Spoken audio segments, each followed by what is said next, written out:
ഇപ്പോൾ നമുക്കൊപ്പം ചേർന്നു ബ്രിഗേഡിയർ മോഹൻ പിള്ള. ഉറ്റ് നോക്കുന്നു ഇനി അടുത്ത മണിക്കൂറിൽ എന്താണ് ഇന്ത്യ ചെയ്യാൻ പോകുന്നതെന്നുള്ളത്. ഇത്രയേറെ ഇന്നലെ വൈകുന്നേരമൊക്കെ കൃത്യമായി ഇന്ത്യ നിലപാട് വ്യക്തമാക്കുന്നു. തിരിച്ചടി കൊടുത്തു എന്നുള്ളത് കൊണ്ട് പാകിസ്ഥാൻ ഒരു പക്ഷേ അപ്പോഴെങ്കിലും തിരുത്തും എന്ന് പ്രതീക്ഷിക്കുന്നു. അതുണ്ടാകുന്നില്ല. അടി ചോദിച്ചു വാങ്ങുന്ന രീതിയിലേക്കുള്ള കാര്യങ്ങളിലേക്ക് പാകിസ്ഥാൻ ഇന്നലെ രാത്രി തൊട്ട് ശ്രമിക്കുന്നു. ഇതെല്ലാം നിർവീര്യമാക്കിക്കൊണ്ട് ഇന്ത്യ പ്രത്യാക്രമണവും നടത്തുന്നു. ലാഹോർ പോലെ, കറാച്ചി പോലെ പ്രധാനപ്പെട്ട കേന്ദ്രങ്ങളിലേക്ക് തന്നെ ഇന്ത്യ പ്രത്യാക്രമണം നടത്തുകയും ചെയ്തു. എന്നിട്ടും ഇന്ന് രാവിലെയും വരുന്ന റിപ്പോർട്ടുകൾ ഉറിയിൽ ഷെല്ലാക്രമണം തുടരുന്ന കാര്യങ്ങൾ, അമൃത്സറിലൊക്കെ ജാഗ്രതാ നിർദ്ദേശങ്ങൾക്ക് കടക്കേണ്ട സാഹചര്യങ്ങളൊക്കെ.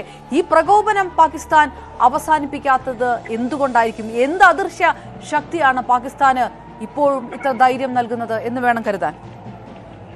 ഇത് ഒരു അദൃശ്യ ശക്തിയുടെ കാര്യമല്ല. ഓഫ് കോഴ്സ് ടർക്കിയും അതുപോലെ തന്നെ കൂടുതൽ കാഷ്വാലിറ്റികളും പ്രശ്നങ്ങളും ഉണ്ടായാൽ ഇപ്പോഴും ടെററിസ്ഥാൻ വിചാരിക്കുന്നുണ്ടാവാം ചൈന ഒരു പക്ഷേ പിക്ക് ഓഫ് ചെയ്യുമെന്ന്. ഇൻ ബിറ്റ്വീൻ ന്യൂസുകൾ കണ്ടില്ലേ, US ഇന്റർഫിയർ ചെയ്യുന്നു അല്ലെങ്കിൽ ഇറാൻ ഇന്റർഫിയർ ചെയ്യുന്നു എന്നൊക്കെ. പക്ഷേ പക്ഷേ ഇതൊന്നും അത്ര ഫലവത്തായിട്ട് പോകുകയില്ല. രണ്ടാമത് എന്തെന്ന് ചോദിച്ചാല്, ഇവരെ സംബന്ധിച്ചിടത്തോളം ഇമ്മീഡിയറ്റ് ആയിട്ട് ഒരു അറ്റാക്ക്, ഒരു അഗ്രഷൻ തുടങ്ങിയതിന് ശേഷം ഒരു കാരണവും ഇല്ലാതെ സ്റ്റോപ്പ് ചെയ്യുക എന്ന് പറഞ്ഞു കഴിഞ്ഞാൽ സൂയിസൈഡിന് തുല്യമാണ്. അപ്പം ഇത് തുടർന്നുകൊണ്ടിരിക്കും. അവർ അവസാനം എന്ന് പറഞ്ഞു കഴിഞ്ഞാൽ അവര് ഒരു മേ ബി 2-3 ഡേയ്സ് മോർ, അതാണ് ഞാൻ എപ്പോഴും പറയാറുള്ളത്. അല്ലാതെ അവർക്ക് നിർത്താൻ പറ്റില്ല. ഒരു 2-3 ഡേയ്സ് മോർ അവരുടെ കയ്യിലുള്ള മാക്സിമം ഫയർ പവർ യൂസ് ചെയ്യാനുള്ള ഒരു പോസിബിലിറ്റി ഉണ്ട്. അപ്പം അതനുസരിച്ചിട്ട് എന്തായാലും കാഷ്വാലിറ്റീസ് ഇന്ത്യൻ സൈഡിലും വരും എന്നുള്ള ഒരു പ്രതീക്ഷയിൽ തന്നെ അപ്പോൾ ഇന്ത്യയും നെഗോഷിയേഷന് തയ്യാറാകും എന്നുള്ള ആ ഒരൊറ്റ പ്രതീക്ഷയാണ് അവർക്കുള്ളത്. കാര്യം എന്തെന്ന് ചോദിച്ചു കഴിഞ്ഞാൽ, ഒരു ഫുട്ബോൾ ടീമിലെ ഒരു ടീം അല്പം വീക്കാണെങ്കിൽ ഏതെങ്കിലും രീതിയിൽ വല്ല പെനാൽറ്റി ഷൂട്ടും കിട്ടിയാൽ പോലെങ്കിലും സ്കോർ ചെയ്യാം എന്നുള്ള രീതിയിൽ അവസാനം വരെ അവര് പോരാടും. അതിനകത്ത് സംശയമില്ല. പക്ഷെ അവിടെ നമ്മൾ കാണേണ്ട കാര്യം പൊളിറ്റിക്കൽ ലീഡർഷിപ്പ്. അതെപ്പോഴും ഡിസ്കസ് ചെയ്യുന്ന പോലെ വീണ്ടും ഡിസ്കഷന്റെ ആവശ്യമില്ല. പൊളിറ്റിക്കൽ ലീഡർഷിപ്പും മിലിറ്ററി ലീഡർഷിപ്പും പല രീതിയിൽ പല ഡിവിഷൻസ് ഒക്കെ ആയി കഴിഞ്ഞിരിക്കുകയാണ്. ഇന്റർണൽ പ്രോബ്ലംസ് ആണ്. അപ്പം അവരുടെ കാര്യങ്ങൾ കൊണ്ട് തന്നെ അവരില്ലാതാകും. നമ്മൾ അതിനൊരു ഉൽപ്രേരകമായിട്ട് പ്രവർത്തിക്കുന്നു എന്ന് വേണമെങ്കിൽ നമുക്ക് പറയാം. ഇനിയും ഈ ടെററിസ്ഥാനെ രക്ഷിക്കാൻ ആർക്കും പറ്റില്ല. ഒരേ ഒരു രാജ്യത്തിന് മാത്രമേ ഈ ടെററിസ്ഥാനെ രക്ഷിക്കാൻ പറ്റുള്ളൂ. അത് ഇന്ത്യ മാത്രമാണ്. അവർ ഇന്ത്യയെ ശരണം പ്രാപിച്ചാൽ ഒരുപക്ഷെ അവർക്ക് രക്ഷപ്പെടാം. അല്ലാതെ ഒരു രക്ഷ ഈ ഒരു കാരണവശാലും ഇപ്പോഴത്തെ കണ്ടീഷനിൽ ടെററിസ്ഥാൻ ഉണ്ടെന്ന് നമുക്ക് വിശ്വസിക്കാൻ പറ്റില്ല. ഈ സമയത്ത് പാകിസ്ഥാനിൽ നിന്ന് വരുന്ന ചില പൾസുകളും വ്യക്തമാക്കുന്ന അത് തന്നെയാണ് എന്നുകൂടിയാണോ? കാരണം തെഹ്രീക്കെ ഇൻസാഫിന്റെ പ്രവർത്തകരൊക്കെ പുറത്ത് സമരം ചെയ്യുക, ഇമ്രാൻഖാന്റെ റിലീസ് ആവശ്യപ്പെട്ടുകൊണ്ട് ബലൂചിസ്ഥാനിന്റെ ആക്രമണം ഒരു വശത്ത് നടക്കുക, പാക് സൈന്യം തന്നെ അട്ടിമറിയിലേക്ക് കടക്കുന്നു എന്നുള്ള റിപ്പോർട്ടുകളൊക്കെ വരിക. ഈ പാകിസ്ഥാൻ ഇന്ത്യക്കെതിരെ നടത്തുന്ന ഈ പ്രകോപനപരമായിട്ടുള്ള നീക്കങ്ങൾ പാക് ജനത ഇഷ്ടപ്പെടുന്നില്ല, അല്ലെങ്കിൽ അതിൽ തന്നെ അഭിപ്രായ വ്യത്യാസം വരുന്നു. അകത്ത് തന്നെ ഒരു ആഭ്യന്തര കലാപം ഉണ്ടാകുക. ഇത് ഇന്ത്യ പാക് സാഹചര്യങ്ങളിൽ ഇതുവരെ ഇല്ലാത്ത തരത്തിലുള്ള ഒരു ആശയക്കുഴപ്പം കൂടി പാകിസ്ഥാൻ. തീർച്ചയായിട്ടും അതിനകത്ത് നമ്മൾ കാണേണ്ട ഒരു കാര്യം എന്ന് പറയുന്നത്, ഈ ഒരു അവസരം നമ്മളുടെ അടുത്ത നിയർ ബൈ ഒരു 2 ഡെക്കേഡിലേക്കെങ്കിലും സേഫ് ആക്കി എൻകാഷ് ചെയ്യണം എന്നുള്ളതാണ്. കാരണം ഈ ടെററിസ്റ്റിന്റെ വേരുകൾ അവിടെ നിന്ന് ഇല്ലായ്മ ചെയ്യുക, അതിനകത്ത് യാതൊരു സംശയവുമില്ല. ഇപ്പോൾ മാത്രമാണ് അതിനുള്ള ഈ സുവർണ അവസരം. എല്ലാ രീതിയിലും അതിനുള്ള സുവർണ അവസരം കിട്ടിയപ്പോൾ ഈ ഒരു അവസരം പാഴാക്കാതെ ടെററിസ്റ്റിന്റെ ഹബ്ബുകൾ മാറ്റി നമ്മളുടെ ബൗണ്ടറി, അതിരുകള് സുരക്ഷിതമാക്കാനുള്ള ഒരു അവസരമാണ്. അവർക്ക് വന്നു പോകുവാനുള്ള റൂട്ടുകളൊക്കെ പ്ലഗ് ചെയ്യുവാനുള്ള ഒരു അവസരമാണ്. അപ്പം ഈ ഒരു അവസരം ഇനിയും ഉണ്ടാവില്ല. ആ അവസരം മുതലെടുത്തുകൊണ്ട് ഇന്ത്യൻ ജനത, അല്ലെങ്കിൽ ഇന്ത്യ എന്ന് പറയുന്ന ഈ രാജ്യം ലോകത്തിനൊരു മാതൃകയാകാൻ പറ്റും എന്നാണ് എന്റെ വിശ്വാസം.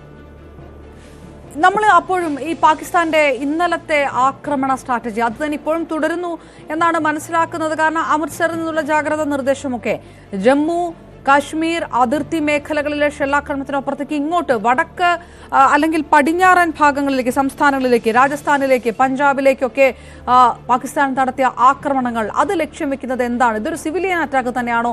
അതോ രാജസ്ഥാനിലൊക്കെ എയർഫോഴ്സിന്റെ കേന്ദ്രങ്ങൾ ഉണ്ടായിരുന്നു, അവിടേക്കൊക്കെയാണ് തൊട്ടടുത്തേക്കാണ് വന്നത്, സൈനിക കേന്ദ്രങ്ങളെ ആക്രമിക്കുകയാണോ അതോ സിവിലിയൻ കേന്ദ്രങ്ങളെ ആക്രമിക്കുകയാണോ? എന്താണ് പാകിസ്ഥാൻ അതിലൊക്കെ ലക്ഷ്യം കാണുന്നത് എന്നാണ് തോന്നുന്നത്? സാധാരണഗതിയിൽ ഒരു രണ്ട് രാജ്യങ്ങൾ തമ്മിലുള്ള പ്രശ്നങ്ങൾ ഉണ്ടാവുമ്പോൾ സ്വാഭാവികമായിട്ടും രാജ്യം ലക്ഷ്യം വെക്കുന്നത് അവിടുത്തെ ആംഡ് ഫോഴ്സസിനെ ആയിരിക്കും. അതാണ് നോർമലി കാണുന്നത്. അതായത് കൺവെൻഷൻ, ട്രഡീഷൻ അനുസരിച്ചിട്ട്, കീഴ്വഴക്കം അനുസരിച്ചിട്ട് അങ്ങനെയാണ് ചെയ്യാറുള്ളത്. അതായത് സാധാരണ ജനങ്ങൾക്ക് വളരെ കുറച്ചു മാത്രം ഡാമേജ് വരുത്തിക്കൊണ്ടുള്ള ഒരു പ്രകോപനം അല്ലെങ്കിൽ ഒരു അറ്റാക്ക് ആയിരിക്കും സാധാരണ യുദ്ധ നീതി അല്ലെ യുദ്ധ നിയമങ്ങൾ എന്ന് പറയുന്നത്. എന്നാൽ നേരെ മറിച്ച് ഈ നമ്മുടെ ഈ അയൽരാജ്യം ചെയ്യുന്നത് ഒരിക്കലും നീതിയുക്തമായിട്ടുള്ള ഒരു യുദ്ധം അല്ലെങ്കിൽ ഒരു അറ്റാക്ക് അല്ലെങ്കിൽ ഒരു പ്രകോപനമല്ല. അവർക്ക് അത് അവരുടെയും കുഴപ്പമല്ല. അവിടുത്തെ ഗൈഡൻസ് ആൻഡ് കൺട്രോൾ എന്ന് പറയുന്നത് അതുപോലെയാണ്. അപ്പം ഒരു നാഥനില്ല കളരി മാതിരിയുള്ള ഒരു സിസ്റ്റമാണ് ഇപ്പം ടെററിസ്ഥാനിൽ വന്നിരിക്കുന്നത്. അവർ ഒരുപക്ഷെ ഞാൻ ഭയപ്പെടുന്നത് വിത്തിൻ 1 or 2 days ഈ മിലിറ്ററി, ടെററിസ്ഥാന്റെ മിലിറ്ററിയിൽ തന്നെ ഒരു മ്യൂട്ടിനി ഉണ്ടായാല് നമുക്ക് അതിശയോക്തി ഉണ്ടാകേണ്ട കാര്യമില്ല. അവർ തന്നെ അങ്ങോട്ടും ഇങ്ങോട്ടും അടിച്ച് ഒരുപക്ഷെ അവിടെ ഒരു പ്രശ്നം ഉണ്ടാവുന്ന സാഹചര്യം നമുക്ക് തള്ളിക്കളയാൻ പറ്റില്ല. അതുകൊണ്ടായിരിക്കാമല്ലോ ഈ ജിഹാദി ജനറല് തന്റെ ഫാമിലിയൊക്കെ ആദ്യം തന്നെ വിദേശത്ത് സേഫ് ആയിട്ടുള്ള സ്ഥലത്തേക്ക് മാറ്റി. അതൊന്നും നമ്മൾ കൂട്ടി വായിക്കേണ്ട ഒരു ആവശ്യമുണ്ട്. ഒരുപക്ഷെ അദ്ദേഹവും പലായനം ചെയ്തു കഴിഞ്ഞാല് നമുക്ക് അതിലും അതിശയോക്തി വിചാരിക്കേണ്ട കാര്യമില്ല. ഇതൊക്കെ ടെററിസ്ഥാനെ സംബന്ധിച്ചിടത്തോളം അവരതൊക്കെ പ്രതീക്ഷിക്കുന്നതാണ്. അവർക്ക് ഇതൊക്കെ ഒരു ഇതിനു മുമ്പും ഇങ്ങനെയുള്ള കാര്യങ്ങളൊക്കെ നടന്നിട്ടുണ്ട്. സ്റ്റെബിലിറ്റി എന്ന് പറയുന്ന ഒരു സംഭവം അവരെ സംബന്ധിച്ചിടത്തോളം ഇല്ലാത്ത ഒരു കാര്യമായതുകൊണ്ട് നമ്മൾ ആ രീതിയിൽ മാത്രമേ അതിനെ കാണുവാൻ പാടുള്ളൂ. പക്ഷേ ഈ അവസരം എന്ന് പറയുന്നത് ഇതൊരു എല്ലായ്പ്പോഴും കിട്ടില്ല. ഗോൾഡൻ ചാൻസ് ആണ് നമുക്ക് നമ്മുടെ മിഷൻ അക്കംപ്ലിഷ് ചെയ്യുവാൻ. എന്താണ് ഇന്ത്യയുടെ മിഷൻ?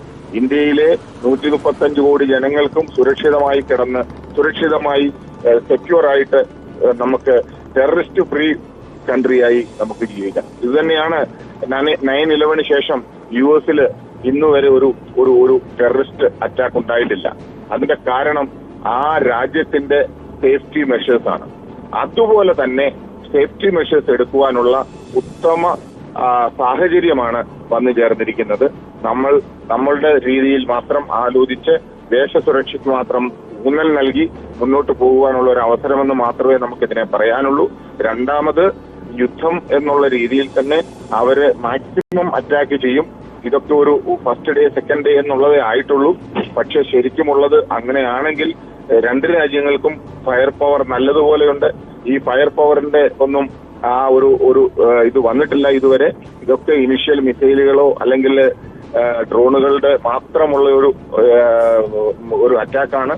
പക്ഷെ മെയിൻ വെപ്പൺസും ബാക്കിയുള്ളതും ഒക്കെ ഇനിയും ഇഷ്ടം പോലെ ഹെവി കാഷ്വാലിറ്റി ചെയ്യാനുള്ള രീതിയിലുള്ള പടക്കോപ്പുകൾ ധാരാളമുണ്ട്. പക്ഷെ ഇതുകൊണ്ടൊന്നും നമ്മൾ ശരിക്കും ഒരു അൾട്ടിമേറ്റം നേടി എന്ന് വിചാരിക്കേണ്ടതില്ല. പക്ഷേ ആ പാഠം ഉൾക്കൊള്ളേണ്ടത് അവരാണ്. ഇപ്പോഴും അവർക്ക് അതിനുള്ള അവസരമുണ്ട്.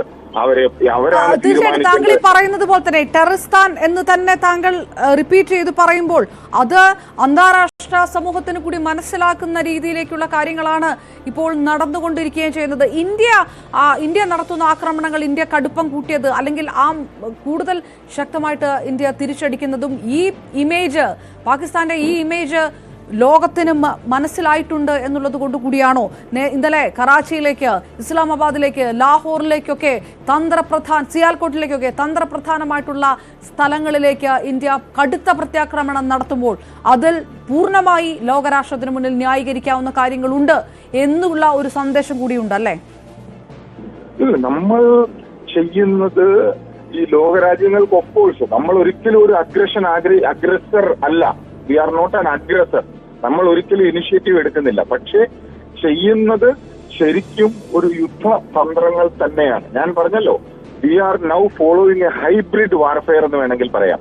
അതായത് ലേറ്റസ്റ്റ് ടെക്നോളജി അസിസ്റ്റ് ചെയ്തിട്ടുള്ള എന്നാൽ കൺവെൻഷണൽ അധിഷ്ഠിതമായിട്ടുള്ള ഒരു യുദ്ധം. അതാണല്ലോ സാധാരണ ഏതൊരു അറ്റാക്ക്. അതാണല്ലോ നമ്മളിപ്പോൾ കണ്ടുകൊണ്ടിരിക്കുന്നത്, ഹൈബ്രിഡ് വാർഫെയർ. ഇപ്പം റഫേൽ യൂസ് ചെയ്തുകൊണ്ട് തന്നെ ക്രൂസ് മിസൈൽ യൂസ് ചെയ്യുന്നു. അതൊക്കെ ഒരു കൺവെൻഷണൽ വേയും മോഡേൺ ടെക്നോളജിയും കൂടെ മിക്സ് ചെയ്യുക. അതുകൊണ്ടാണ് ഞാൻ അങ്ങനെ ഒരു ടെർമിനോളജി യൂസ് ചെയ്യുന്നത്. It's A hybrid warfare. അപ്പൊ ഈ ഹൈബ്രിഡ് വാർ, അതുപോലെ തന്നെ സൈബർ വാർഫെയർ, ഇത് രണ്ടുമാണ് നമ്മൾ മെയിനായിട്ട് ഊന്നൽ നൽകുന്നത്. അപ്പോൾ നമ്മൾ ആ രീതിയിൽ തന്നെയാണ് മുന്നോട്ട് പോകുന്നത്. ഒരു ഇനിഷ്യൽ ഗെയിന് വേണ്ടിയല്ല നമ്മൾ പോകുന്നത്. നമ്മൾ വളരെ സിസ്റ്റമാറ്റിക് ആയിട്ടാണ്. നമ്മൾ ആദ്യം തന്നെ സിയാൽകോട്ടിലെയും ഇന്നലെ അതിനു മുമ്പ് അവരുടെ മിസൈൽ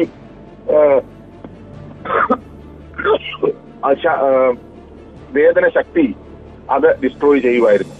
അത് ന്യൂട്രലൈസ് ചെയ്തതിന് ശേഷമാണ് നമ്മൾ പിന്നീട് സിയാൽകോട്ടും അതുപോലെ തന്നെ ആ ന്യൂട്രലൈസ് ചെയ്ത സ്ഥലങ്ങളും അറ്റാക്ക് ചെയ്യാൻ പോകുന്നത്. കാരണം അത് ന്യൂട്രലൈസ് ചെയ്തതിന് ശേഷം അറ്റാക്കിന് പോയി കഴിഞ്ഞാൽ നമുക്ക് വളരെ സേഫായിട്ട് തന്നെ നമ്മുടെ മിഷൻ കംപ്ലീറ്റ് ചെയ്ത് തിരിച്ചു വരാൻ പറ്റും.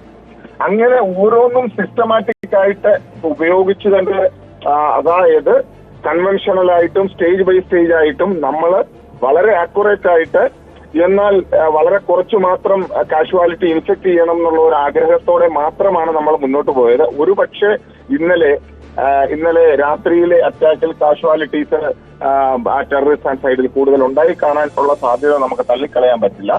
കാരണം അവരത് ഏറെന്ന് വാങ്ങിയതാണ്. നമുക്ക് വേറെ വഴിയില്ല. കാര്യം ജമ്മുവിലും രാത്രി 8 മണിയോടുകൂടി നടന്ന സംഭവങ്ങൾ നമുക്കറിയാമല്ലോ. അപ്പോൾ ആത്മാഭിമാനമുള്ള ഒരു രാജ്യം ഒരു കാരണവശാലും അടങ്ങിയിരിക്കാൻ പറ്റില്ല. അത് അവർക്ക് അതേ നാണയത്തിൽ മറുപടി കൊടുക്കുക എന്നുള്ളതല്ലാതെ മറ്റൊരു വഴിയും നമുക്കില്ല എന്ന് നമ്മൾ അതിനെക്കുറിച്ച് ആലോചിക്കേണ്ടി വരും. അപ്പോൾ നമ്മുടെ മുന്നിലുള്ള ഒരേ ഒരു വഴി എന്ന് പറഞ്ഞു കഴിഞ്ഞാൽ ഇവർക്ക് അതേ നാണയത്തിൽ മറുപടി കൊടുക്കുന്നതോടൊപ്പം ലോകരാജ്യങ്ങളോട് ഒരു സന്ദേശം കൂടെ പറയാൻ, കൗണ്ടറിങ് അല്ലാതെ വേറെ ഒന്നുമല്ല. നമ്മൾ കൗണ്ടർ ചെയ്യുവാണ്, അല്ലാതെ നമ്മൾ അറ്റാക്ക് ചെയ്യുവല്ല. അവർ ചെയ്ത അറ്റാക്കിനെ കൗണ്ടർ ചെയ്യുന്നത് അത് സ്വാഭാവികമാണ്. എല്ലാവർക്കും സ്വാഭാവിക നീതിയുടെ ഒരു ഭാഗമാണ് രാജ്യങ്ങൾ തമ്മിലുള്ള കൗണ്ടർ അറ്റാക്ക് എന്നുള്ളത്. ഈ കൗണ്ടർ അറ്റാക്കിൽ ഇതിപ്പോൾ കരസേന സുസജ്ജമാണ്. ഭീകരരുടെ നുഴഞ്ഞുകയറ്റം ഉണ്ടാകുമ്പോൾ BSF ജവാന്മാർ അത് പ്രതിരോധിക്കുന്നു. എയർ സേന നമ്മൾ കണ്ടുകൊണ്ടേയിരിക്കുന്നു. അതൊരു നോൺ മാച്ചബിൾ ആയിട്ടുള്ള ഒരു പെർഫോമൻസ് നടത്തുന്ന വ്യോമസേന. ഒപ്പം നാവികസേന കൂടി ഇതിലേക്ക് ഇറങ്ങുന്നു. അറബിക്കടലിലേക്ക് കൂടി ഇത്തരം സേനയുടെ സുസജ്ജമായ സന്നാഹങ്ങൾ ഇറക്കുന്നു എന്നുള്ള വാർത്തകളൊക്കെ ഉണ്ടായിരുന്നു. അങ്ങനെ കൂടി അത് ഏത് തരത്തിലാണ് കാണുന്നത്? സേനയുടെ നീക്കങ്ങൾ അത് ഏത് തരത്തിലായിരിക്കുമെന്നാണ് തോന്നുന്നത്? ഒരു രാജ്യത്തെ പ്രതിരോധത്തിലാക്കുക എന്ന് പറഞ്ഞു കഴിഞ്ഞാൽ ബേസിക്കായിട്ട് ഡെറ്ററൻസ് കൊടുക്കുക എന്നുള്ളതാണ്.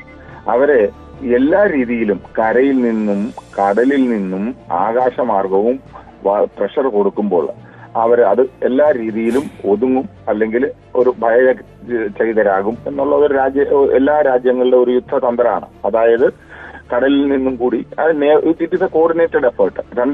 ആർമി, നേവി, എയർഫോഴ്സ് 3 ഡിവിഷൻ എന്നുള്ളതല്ലാതെ അവരുടെ ഏരിയ ഓഫ് റെസ്പോൺസിബിലിറ്റി അല്ലെങ്കിൽ മെത്തേഡ് ഓഫ് ഓപ്പറേഷൻ ഡിഫറെന്റ് ആണ് എന്നുള്ളതല്ലാതെ they are defence forces and ultimate aim എന്ന് പറയുന്നത്, അല്ലെങ്കിൽ എല്ലാ 3 ആർമി, നേവി, എയർഫോഴ്സിന്റെയും 3 സേനയുടെയും അൾട്ടിമേറ്റ് എയിം എന്ന് പറയുന്നത് ഒന്നാണ്. അപ്പം അവരവരുടെ മോഡസ് ഓപ്പറൻഡിയിൽ കാര്യങ്ങൾ ചെയ്യുന്നു എന്നുള്ളതല്ലാതെ അവര് തീർച്ചയായിട്ടും, കാര്യം നമുക്കറിയാം, വൾണറബിൾ ആയിട്ടുള്ള കറാച്ചി പോർട്ട് അറ്റാക്ക് ചെയ്യുക എന്ന് പറഞ്ഞു കഴിഞ്ഞാൽ അവർക്ക് അതൊക്കെ വളരെ ക്ഷീണം ചെയ്യുന്ന ഒരു കാര്യമാണ്. അപ്പം അവര് അതിനു മുമ്പ് തന്നെ നമുക്ക് അപ്പം ഇതിനൊക്കെ ശരിക്കും കണക്ക് പറയാൻ പോയി കഴിഞ്ഞു കഴിഞ്ഞാൽ അവർ ഇതൊന്നും കൊണ്ട് പാഠം പഠിക്കുന്നില്ല എങ്കിൽ ഇതൊന്നും അല്ല വേണ്ടിയിരുന്നത്. ശരിക്കും നമ്മൾ അനുഭവിച്ചിട്ടുള്ള ഈ തീവ്രവാദത്തിന്റെ തിക്താനുഭവങ്ങൾ വെച്ച് നോക്കുമ്പോൾ ടെററിസ്ഥാൻ ഇതൊന്നും പോരാ. ഇതൊന്നും ഒരു ചെറിയൊരു നെഗ്ലിജിബിൾ ആയിട്ടുള്ള ഒരു ആക്ഷൻ എന്ന് മാത്രമേ നമുക്ക് പറയാൻ പറ്റുള്ളൂ. ഇവരെ പാഠം പഠിപ്പിക്കണമെങ്കിൽ ഒരു ടെററിസ്ഥാനെ ഒരുപക്ഷെ ജപ്പാനിലൊക്കെ നടത്തിയതുപോലെ ടോട്ടലി നിരായുധീകരിക്കുകയാണ് വേണ്ടത്. ശരിക്കും പറഞ്ഞാൽ ആ രാജ്യം അവിടെ നിലനിന്നുകൊണ്ട് നിരായുധീകരണം, ഒരു ടെററിസ്റ്റും ഒരു ആയുധവും എടുത്ത് ഒരു കാര്യം നടത്താതിരിക്കുവാനുള്ള സംവിധാനമാണ് ലോകരാജ്യങ്ങളെല്ലാം കൂടി നോക്കേണ്ടത്. ഇതിനകത്ത് പാകിസ്ഥാൻ അകത്തു നിന്നും ഈ വിഷയത്തിൽ ഉയരുന്ന ആശയക്കുഴപ്പം, അസീം മുനീറിനെ സേനാ മേധാവിയിൽ സ്ഥാനത്ത് നിന്ന് മാറ്റുക, അസീം മുനീർ അറസ്റ്റിലായി എന്നുള്ള വാർത്തകൾ വരിക, അങ്ങനെ ഒരു സൈനിക അട്ടിമറിയിലേക്കുള്ള ഒരു നീക്കം പാകിസ്ഥാന്റെ ഒരു ചരിത്രത്തിൽ ഇതുപോലും പ്രതീക്ഷിക്കാവുന്നതാണ്. അങ്ങനെയാണെങ്കിൽ ഇപ്പോൾ എടുക്കുന്ന ഈ നിലപാടുകളിൽ ഒരു തിരുത്തൽ അകത്തു നിന്ന് തന്നെ ആവശ്യം ഉയരുന്നു എന്നുകൂടിയാണോ? ഇത് ഞാൻ നേരത്തെ തന്നെ ആദ്യം തന്നെ പറഞ്ഞല്ലോ. കാര്യം അവരുടെ പ്രശ്നങ്ങൾ കൊണ്ട് തന്നെ സ്വയം ഇല്ലായ്മ ചെയ്യാനുള്ള ഒരു അവസരം കൂടി ഇതിനകത്ത് വരുന്നുണ്ട്. അത് ആ രീതിയിൽ നമ്മൾ കണ്ടാൽ മതി. കാര്യം ഒരു എഫക്റ്റീവായിട്ടുള്ള ഒരു മിലിറ്ററി ലീഡേഴ്സ് സ്വാഭാവികമായിട്ടും ആ നേതാവിന് അല്ലെങ്കിൽ മിലിറ്ററി ലീഡർക്കെതിരെ തിരിയുക എന്നുള്ളത് തികച്ചും സ്വാഭാവികമാണ്. അത് ഈ ടെററിസം പോലെയുള്ള രാജ്യത്ത് ആർമിയിൽ അങ്ങനെയാണ്. കാര്യം അവിടെ കമാൻഡ് ആൻഡ് കൺട്രോൾ അത്രയും വീക്കാണ്. നേരെ മറിച്ച് ഇന്ത്യൻ ഡിഫൻസ് ഫോഴ്സസിലുള്ള കമാൻഡ് ആൻഡ് കൺട്രോൾ എന്ന് പറയുന്ന ആ എഫക്റ്റീവായിട്ടുള്ള ആ വെപ്പൺ അത് വളരെയധികം ശക്തമാണ്. അതുകൊണ്ടാണ് അങ്ങനെ ഒരു പ്രതീക്ഷ വെച്ചു പുലർത്തുന്നതും അത് കൂടാതെ തന്നെ അങ്ങനെയുള്ള സാഹചര്യം നമുക്ക് ഒഴിവാക്കാൻ പറ്റാത്തതുമാണ്. ഏതായാലും വളരെയധികം നന്ദി. നമ്മളോട് സംസാരിച്ച ബ്രിഗേഡിയർ ശ്രീ മോഹനൻ പിള്ള കൂടിയാണ്.